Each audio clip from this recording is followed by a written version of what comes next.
Кешкі 9-нчы ярты эфирда Татарстан хәбәрләре программасының төп чыгарылышы студияда Фәнис Камал хәерле кич. Хәзер булачак темалар турында. Казан Кремлендәге тантана. Май бәйрәмнәре алдыннан президент Рөстәм Миңнеханов иң тырыш татарстанлыларга дәүләт бүләкләре тапшырды. Кайда гына хезмәт итсәгез дә, сез йөкләнгән эшкә намуслы һәм иҗади карашыгыз белән аерылып торасыз. Чарадан Фәйрүзә Мәҗитова репортажы. Тимир детекторлары, махсус карта, видео күзәтү камералары. Әгәр дә охрана должный образда булса, инде җитә. Татарстан балалар бакчаларында куркынычсызлык ни дәрәҗәдә тәэмин ителгән? Бу хакта Рания Абдрахманова. 250 меңнән артык тугрылык һәм батырлык символы. Татарстан Георгий тасмасы халыкара акциясына кушылды. Аны каян алып булачагы турында Алия Сабирова белеп кайтты. Бүген президент Рөстәм Миңнеханов май башында билгеләп үтеләчәк яз һәм хезмәт бәйрәме җиңү көне уңайыннан татарстанлыларга дәүләт бүләкләре тапшырды. Казан Кремлендәге тантанага Бөек Ватан сугышы ветераннары, тыл хезмәтчәннәре чакырылган. Шулай ук республика үсешенә зур өлеш кертүчеләр, төзүчеләр, нефть химиясе тармагында эшләүчеләр, инженер, агроном, механизаторлар, табиблар, иҗат әһелләре һәм башка белгечләр килгән. Фидакарь хезмәтләре белән бөтен республикада абруй казанган шәхесләргә президент рәхмәтен белдерде. Тантанадан Фәйрүзә Мәҗитова.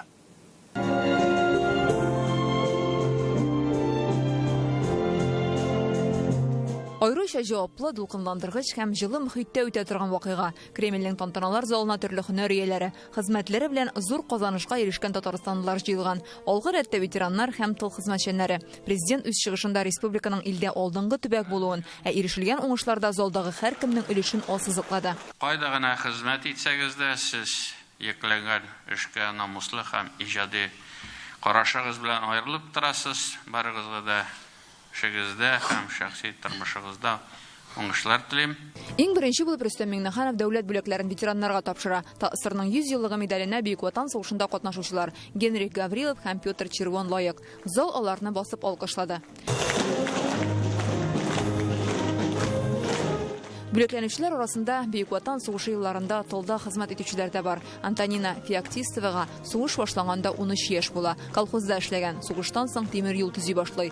Тыл хезмәтчәне Николай Аникин Мәскәүдә туган. 1941 елда үзе эшләгән авиация заводын Казанга эвакуацияләгәч, ул да монда күченә. П-2 очкычларын җыюда катнашкан. Пока задание не выполнишь, с завода не уйдешь.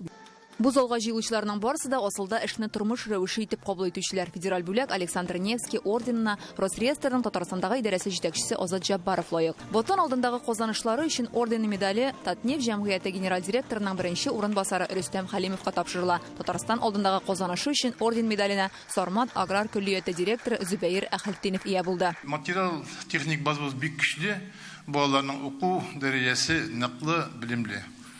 Минем мәсәлән пилә Рөстәмдәш алга таба да шулай исән имин булып, матур итеп эшләргә, яшәргә язсын. Залда Татарстанның от казанган агрономнары һәм от казанган механизаторлары дигән мактаулы исем алучылар да бар. Камил Хөснетдинов Биектау районы Битаман хуҗалыгында тракторчы, үзе монда уйлары кырда. Язгы кыр эшләрен тиз генә бетерергә дә, шундан соң пшеничләр ниләре баша, шундан соң көзедә килеп җитә, сизмидә каласы. Татарстанның от казанган авыл хуҗалыгы хезмәткәре исеменә Буадан фермер Җәмил Дәүләтшин лаек. Аны алмагач бакчалары республикага билгеле. Безнең эшебезне күреп зурлаган шәйендә хөкүмәтебезгә, безнең президентыбызга, Министерство хозяйства барсына да бик зур рәхмәт. Алла теләсә тагы да матур иттереп алма бакчалар утыртырбыз. Бүген залда республиканың дуслык орденын алучылар да бар. Аңа халык шагыйре, язучы, җәмәгать эшлеклесе Разил Вәлиев лаек. Орденда дуслык дигән минем өчен бик тә кадерле сүз бар. Дуслык минем өчен генә түгел, бөтен өчен дә кадерлеләр. Дуслык булсын өчен нәрсә кирәк? Дуслык булсын өчен иң беренче чиратта ихтирам кирәк. Бер-береңгә ихтирам кирәк. Халыклар белән халыклар арасында, илләр белән илләр арасында, кешеләр белән кешеләр арасындагы бер-берсенә ихтирамлы караш булса, менә шул вакытта гына дуслык була. Татарстанның халык артисты дигән мактаулы исемгә Кәрим Тинчурин театры артисты Яңа гасыр каналының бер хәл сериалында төп рольне башкарган Зөлфия Латыйпова лаек булды. Мәктәптән чыгып киткәндә, миңа мәктәпнең җитәкчесе әйтте: "Зөлфия, синең аттестатыңда бер эшле бар. Физика дәресе, физика фәне буенча. Үзгәртик әле. Дүртле куям мин. Но кара кызый. Халык артисты булмасаң, минем яныма килеп йөрмә." Мин бик бәхетле. Бүген 48 кеше Россиянең һәм Татарстанның дәүләт бүләкләрен алды. Медальләр тапшырылгач, бу күркәм вакыйга турында истәлеккә фото. Бу тантана май бәйрәмнәрен тагын да якынайтты. 9 май җиңү көне алдыннан ул ветераннарга һәм тыл хезмәтчәннәренә зур ихтирам һәм игътибар билгесе. Татарстан үсеше өчен фидакар хезмәт итүчеләргә тагын да тырышып эшләр өчен этәргеч булып тора. Фәрүзә Мәҗитова, Илшат Мөхәммәтов, Яңа гасыр каналы. Бүген Владимир Путин Россиядә фән һәм технологияләр 10 еллыгын игълан итте. 2022 елдан башлап 31-гә кадәр илдә фәнгә яшьләрне җәлеп итү өлкәсендә зур эш алып барылачак. Галимнәр, уйлап табучылар ил өчен әһәмиятле проектлар эшләргә тиеш. Моның өчен координация советы да булдырылды. Фәнни 10 еллык киләчәктә илдәге мәгариф үсешенә этәргеч бирер дип көтелә. Россиягә каршы санкцияләр кертелгәннән соң үзебездә яңа технологияләр уйлап табу һәм җитештерү аеруча мөһим мәсьәлә булып тора.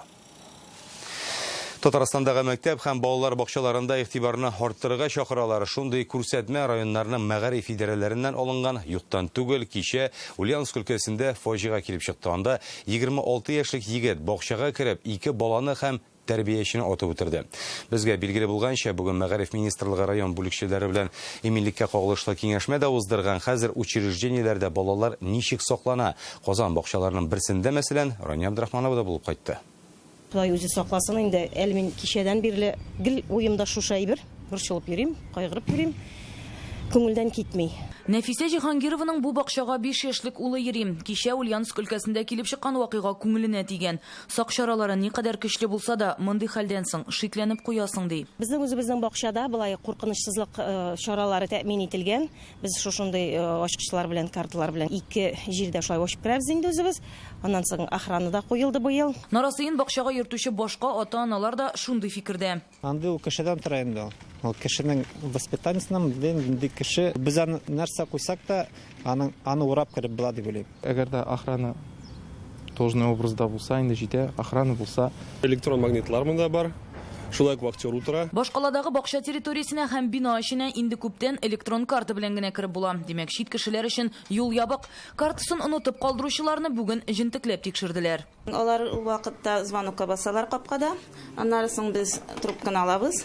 Кем баранда сорыйбыз. Ул исем фамилиясын, баланың төркемен әйтә. Аннан соң без кнопкага басабыз һәм ул кешене кертәбез. Аннан инде шундап та шул кешеме дип экраннан карап торабыз. Балалар бакчасы территориясе буйлап урамда һәм бина эчендә барлыгы 12 видео күзәтү камерасы урнаштырылган. Алар аша вазгыятны каравылчы һәм сакчылар тәүлек дәвамында күзәтеп тора. Әлеге язмалар компьютерда 1 ай саклана. Балалар урамга чыккачта һавага без уларны карайбыз. Потому что компьютердан күзебезне алмайбыз. Сакчыдан тыш ул бу була калса, бакчадагы тагын бер кирәкле җайланма хәвеф-хәтәрне кисәтү тимәсе дә бар. Баскан вакытта хезмәткәрләр безгә 2 минут эчендә килеп җитәләр. Чөнки сигнал Росгвардия хезмәтенә килә. Аннан соң инде безнең йөри торган стационарный кнопкалар бар, бит инде кабинетка килеп җитәргә кешенең вакыты юк, шундый ук брелок безнең шоп хезмәткәрендә.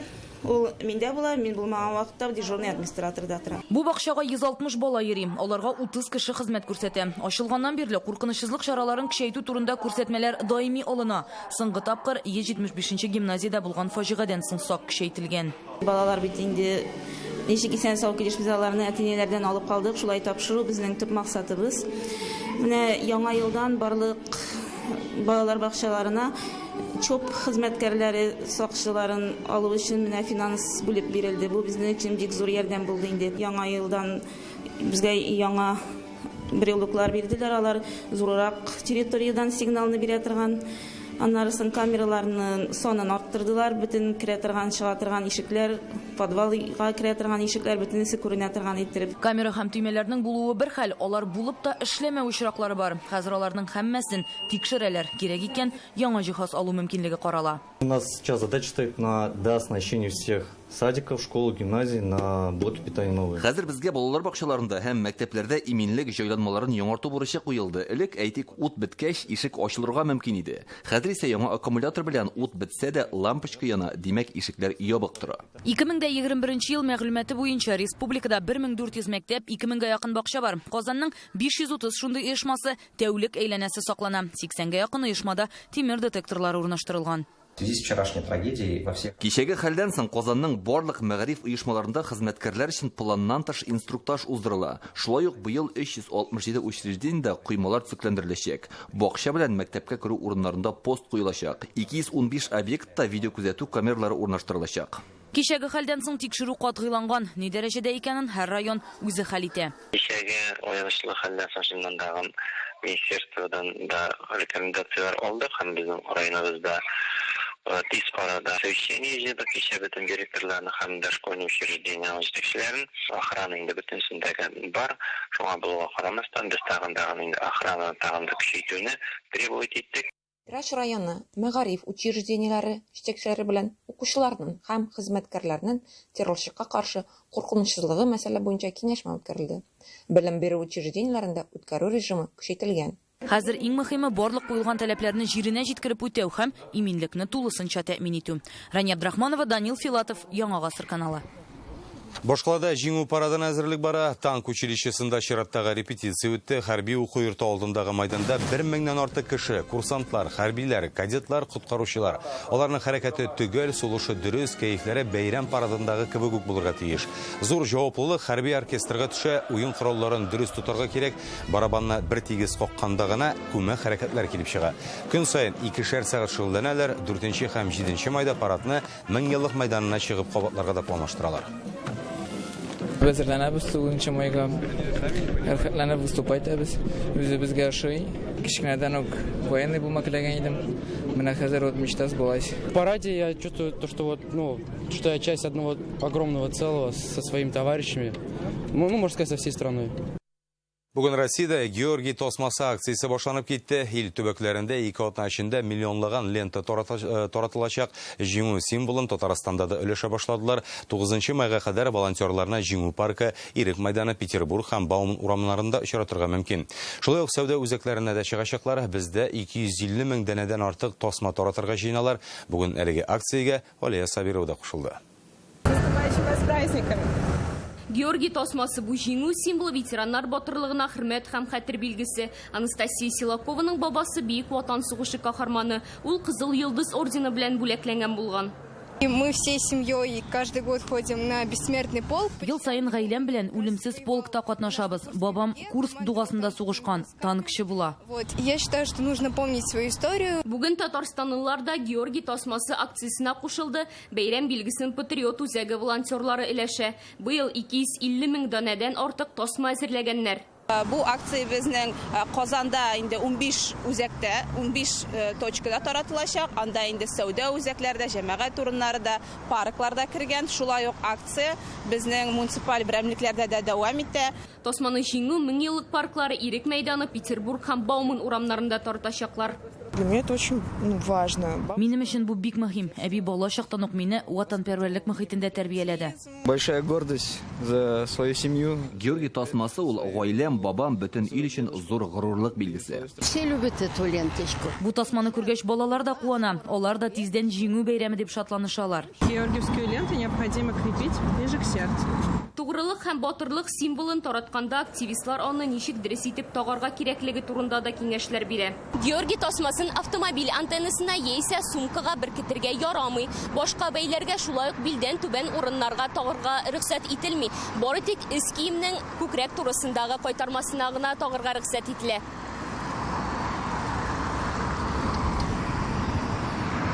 Эта акция проводится каждый год. Әлеге акция ел сайын уздырыла. Ул Россия күләмендә генә түгел, халыкара дәрәҗәдә оештырыла. Быел Георгий тосмасы акциясе Луганск һәм Донецк халык республикаларында да үтәчәк.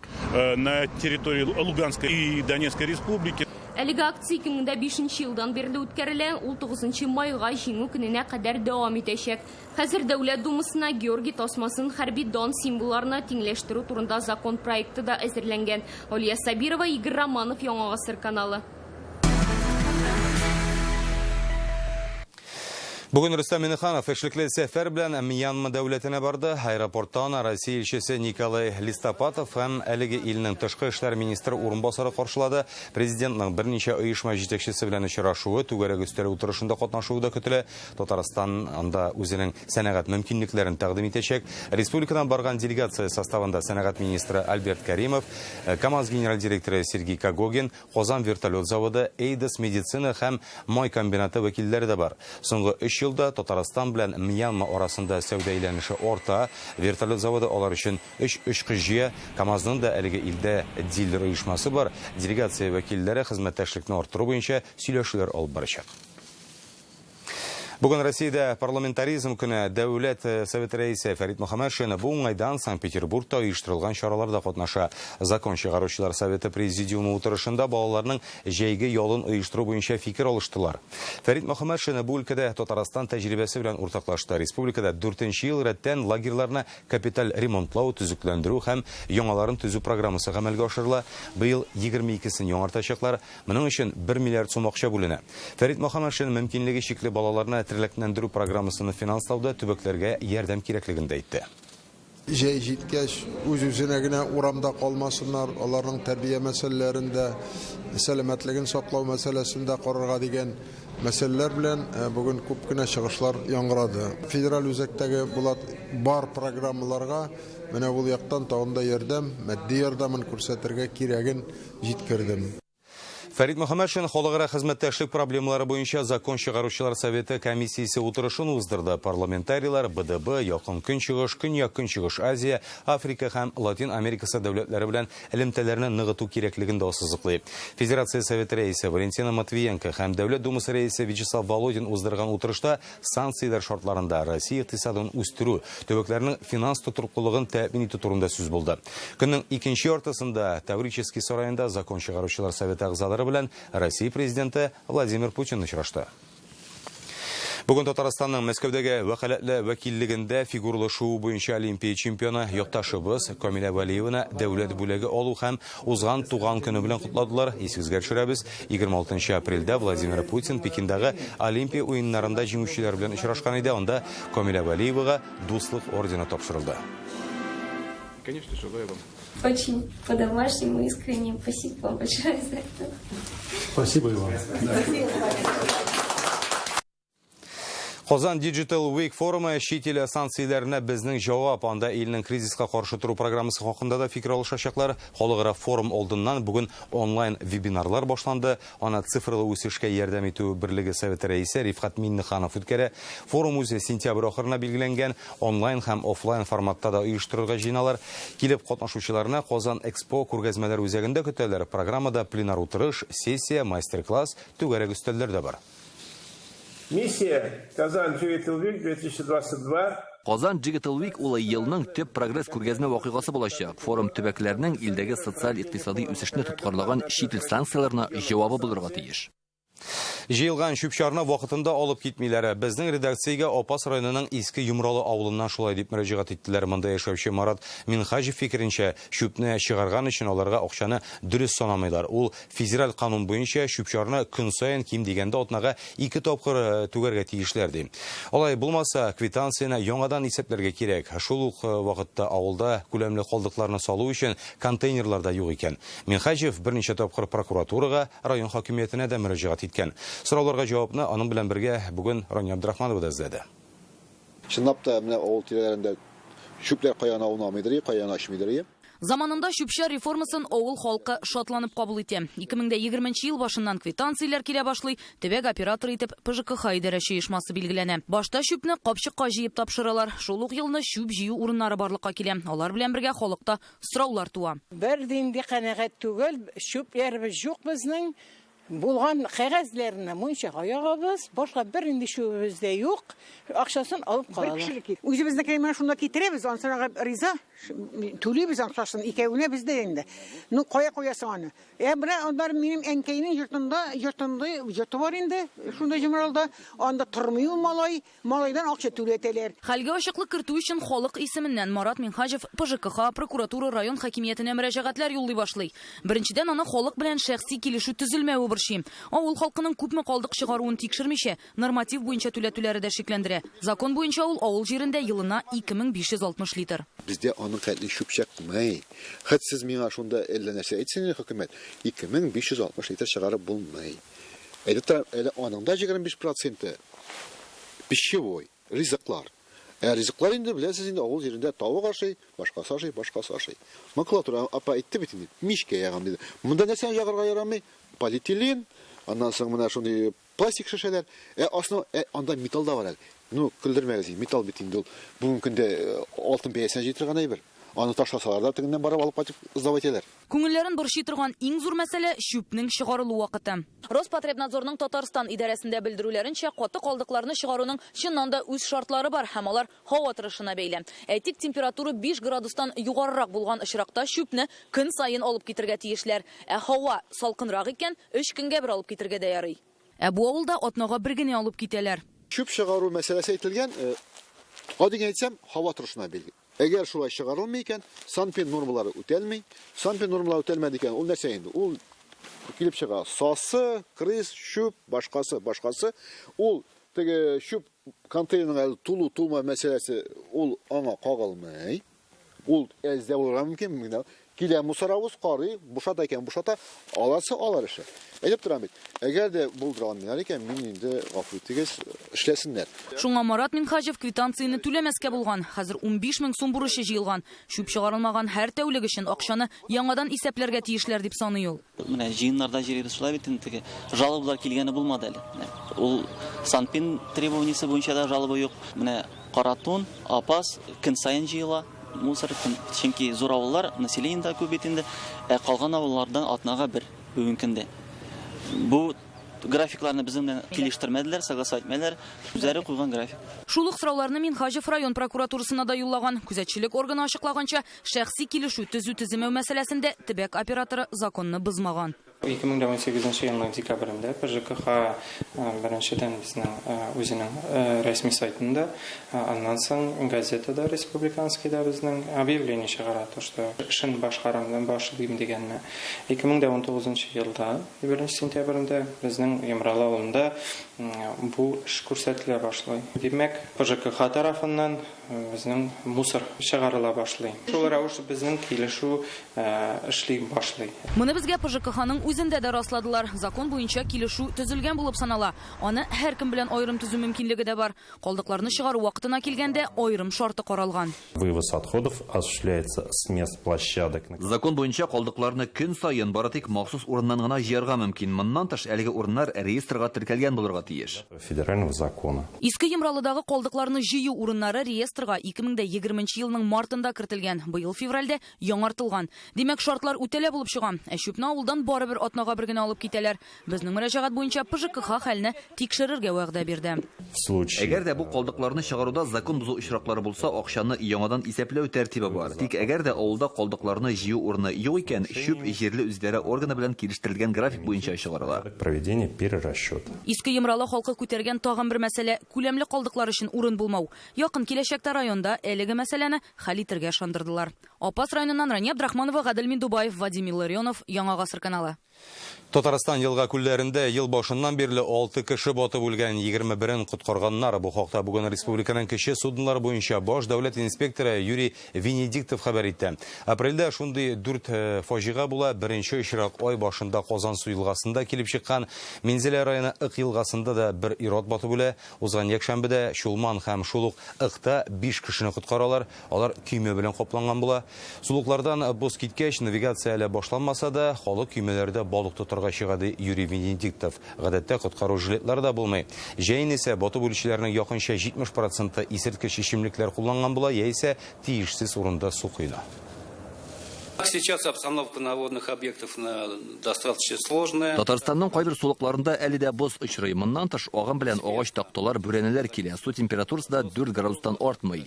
Көймәләр шүп чырларга бәрелеп каплана, яисә кеше суга төшеп китә. Ә монда инде туңып үлү куркынычы бар. В принципе, она составляет где-то плюс 3-4 градуса по Цельсию. Qozonga birinchi topqir Sankt-Peterburgdan charter reyslар җибәреләчәк. Тәүгесе 29 апрельдә башкарылачак. Аңа инде билетлар сатылып та биткән. Казан-Санкт-Петербург рейслары җәй дәвамында ачык булыр дип көтелә. Шулай ук Мәскәүдән дә җәйге рейслар башланып китә. Бүген бу хакта республиканың туризм буенча дәүләт комитеты рәисе Сергей Иванов сөйләде.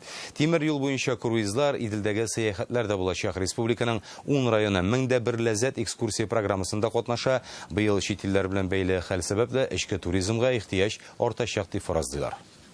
Пройдет ряд событийных мероприятий. Республикада традиция буенча уза торган чараларга берничә яңасы да өстәлә. Шуларның берсе Бөек Булгарда гомум Россия автотуризм фестивале булачак. Узган ел аны Иннополиста үткәреп сынап караган идек. Быел ул июньнең 1 елларына планлаштырылган. Фестиваль автотуризма Вен Лайф Фест Сабантуй.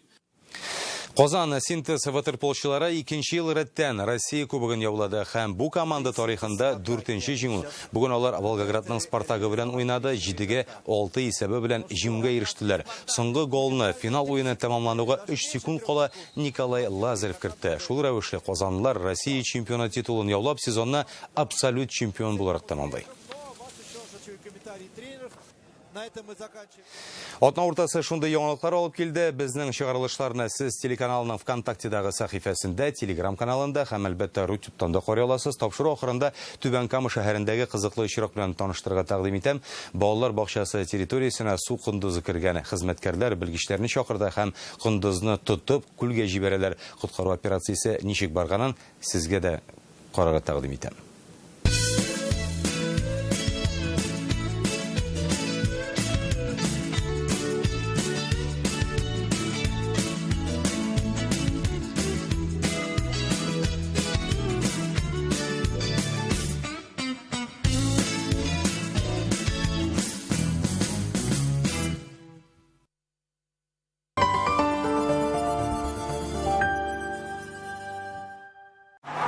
Выбери свой автомобиль в Транстехсервис. Весь склад из 10 тысяч автомобилей только на tts.ru. Квартиры почти в рассрочку. Переплата на весь период всего 91 тысяча рублей за 30 лет. Акбарс Дом.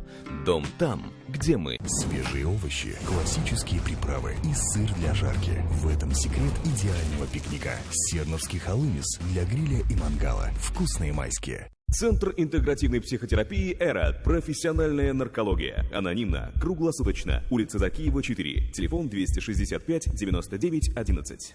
Сакчы оешмалар төркеме заставы эшкә чакыра. Объектлар бөтен Татарстан буенча. Тотрыклы хезмәт хакы, туклану, яхшы социаль пакет. 5-100-946.